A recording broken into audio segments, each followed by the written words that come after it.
Hello friends, मेरा नाम राजीव है। आप लोगों का KG science and techno fund में स्वागत है। दोस्तों, पहला पार्ट में मैं आपको बताया था कि कंप्यूटर्स क्या होती है, कंप्यूटर्स के क्या क्या पार्ट्स होते हैं। अब मैं बताऊंगा दोस्तों कंप्यूटर्स के जनरेशन क्या है, कितने जनरेशन होते हैं, कंप्यूटर कितने जनरेशन होते हैं। पहले मैंने फर्स्ट जनरेशन में कौन से कंप्यूटर चलते थे, सेकेंड जनरेशन में कौन से कंप्यूटर चलते थे, कितने साल से मतलब इसकी स्टार्टिंग कब से हुई थी। उसी तरह से मैं आपको हर एक जनरेशन के बारे में डिटेल बताता जाऊंगा। तो दोस्तों, अगर ये वीडियो आपको पसंद आती है तो प्लीज़ इस वीडियो को लाइक कीजिएगा, कमेंट करके बताइएगा कि ये वीडियो आपको कैसी लगी और ये ट्यूटोरियल आपको जानकारी आपको अच्छी लगी कि नहीं, ये हमको बताइएगा भी। और जो हमारे नए भाई बंधु लोग हैं, जो व्यूवर्स लोग हैं, उनसे मैं रिक्वेस्ट करता हूँ प्लीज़, आप देखते हो लेकिन सब्सक्राइब नहीं करते हो। लेकिन मैं आपको इम्पोर्टेंट नहीं, यही सब वीडियो इम्पोर्टेंट वीडियो होती है जो आपको जानकारी रखनी चाहिए। तो चलिए दोस्तों शुरू करते हैं। तो चलिए फ्रेंड्स, हम लोग जानते हैं कि जनरेशन ऑफ कंप्यूटर में यानी कंप्यूटर की पीढ़ी क्या क्या है और इनमें कौन कौन से कंप्यूटर का यूज होता था। तो फर्स्ट जनरेशन कंप्यूटर में कंप्यूटर की पहली पीढ़ी सन 1946 से लेकर 1956 के बीच में कंप्यूटर को लिया जाता है, जिसमें 1946 में एकर्ड और मोचली ने इसका आविष्कार किया था, जिनका नाम एनेक रखा गया था, जिसका पूरा नाम होता है electronic numerical and integrated and calculator है। इस कंप्यूटर में वैक्यूम ट्यूब का इस्तेमाल किया जाता था, जिसके कारण वैक्यूम ट्यूब का इस्तेमाल करने के कारण ये आकार में बहुत बड़े होते थे और इन्हें एक बड़े कमरे की ज़रूरत होती थी। इसका सेटअप करने के लिए आपको एक बड़े कमरे की ज़रूरत होती थी और वैक्यूम ट्यूब का इस्तेमाल करने की वजह से ये बहुत ही गर्म हो जाते थे, जल्दी गर्म होते थे और रूम भी के टेम्परेचर भी गर्म हो जाते थे। तो इन्हें ठंडा करने के लिए एसी की ज़रूरत होती थी, जिसकी वजह से इसमें बिजली की खपत कुछ ज़्यादा होती थी। पहले पीढ़ी के कंप्यूटर की स्पीड भी बहुत धीमी और डेटा स्टोर करने की क्षमता भी बहुत कम होते थे। इसके अलावा और भी अन्य कंप्यूटर का निर्माण पहली पीढ़ी में हुआ था, जिनके नाम होते हैं एडसेट, एवेक, यूनिवेक और यूनिवेक 1। चलिए अब जानते हैं दूसरी पीढ़ी में कौन कौन से होते थे। तो कंप्यूटर की दूसरी पीढ़ी सन 1956 से लेकर 1964 के बीच के कंप्यूटर को लेते हैं। इस पीढ़ी के कंप्यूटर में ट्रांजिस्टर का उपयोग किया गया था, जो कि वैक्यूम ट्यूब से बहुत अच्छा होता था।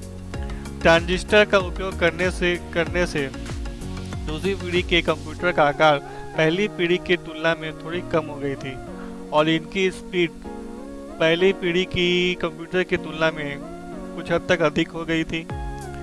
और दूसरी पीढ़ी के कंप्यूटर में IBM 7094, UNIVAC 1108, Honeywell 400, CDC 1604 and CDC 3600 के कंप्यूटर आते हैं। अब चलते हैं थर्ड जनरेशन के कंप्यूटर में। तो दोस्तों, थर्ड जनरेशन कंप्यूटर में मतलब तीसरी पीढ़ी कंप्यूटर सन 1964 से लेकर 1971 के बीच के कंप्यूटर को लेते हैं।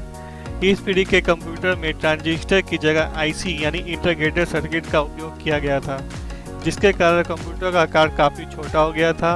इस पीढ़ी की कंप्यूटर की स्पीड पिछले दोनों पीढ़ी की तुलना में बहुत तेज हो गई थी।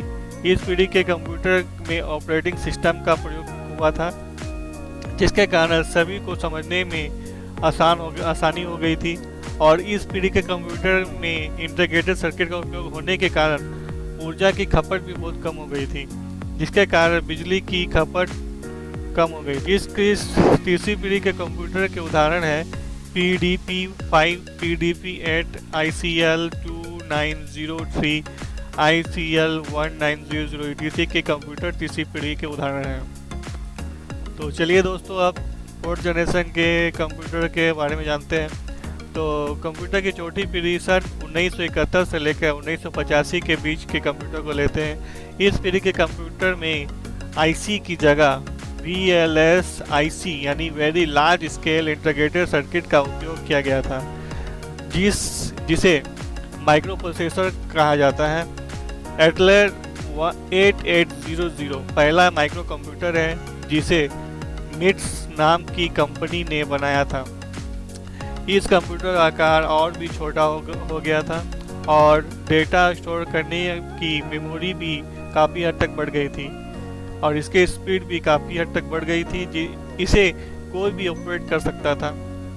चौथी पीढ़ी के कंप्यूटर के उदाहरण में IBM 4341, DEC-10, स्टार 1000 और CRAY1 EDC चौथी पीढ़ी के कंप्यूटर के उदाहरण हैं। अब चलिए दोस्तों, आज हम जानते हैं कि फिफ्थ जनरेशन के कंप्यूटर यानी पांचवी पीढ़ी के कंप्यूटर में कौन कौन से उपयोग होते थे। तो कंप्यूटर की पांचवी पीढ़ी सन 1985 से के बाद से अब तक चल रहा है। इस पीढ़ी के कंप्यूटर में AI यानी आर्टिफिशियल इंटेलिजेंस का प्रयोग किया जा रहा है, जिसको और भी विकसित और बुद्धिमान बनाया जा रहा है। इस पीढ़ी के कंप्यूटर में VLSIC की जगह ULSIC यानी ultra large scale integrated circuit chip का माइक्रो प्रोसेसर में किया जा रहा है। इन नई तकनीक के प्रोसेसर से आकार और कार्य करने की स्पीड बहुत ही तेज हो गई थी। इसमें desktop, laptop, notebook, ultrabook, robot etc के पांचवी पीढ़ी के कंप्यूटर के उदाहरण हैं।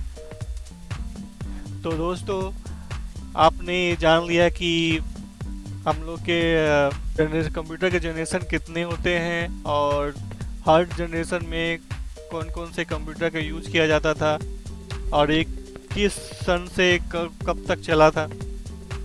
तो दोस्तों, ये चीज़ जानकारी अगर आपको अच्छे लगा हो तो प्लीज़ इस चैनल को, इस वीडियो को लाइक कीजिए और कमेंट करके बताएं कि ये आपको जो नॉलेज मिली है ये आपको कैसा लगा।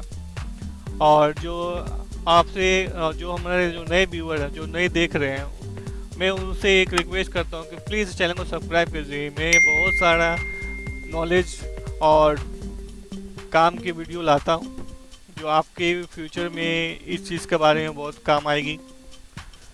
तो चलिए दोस्तों, आज के लिए बस इतना है। Thank you for watching.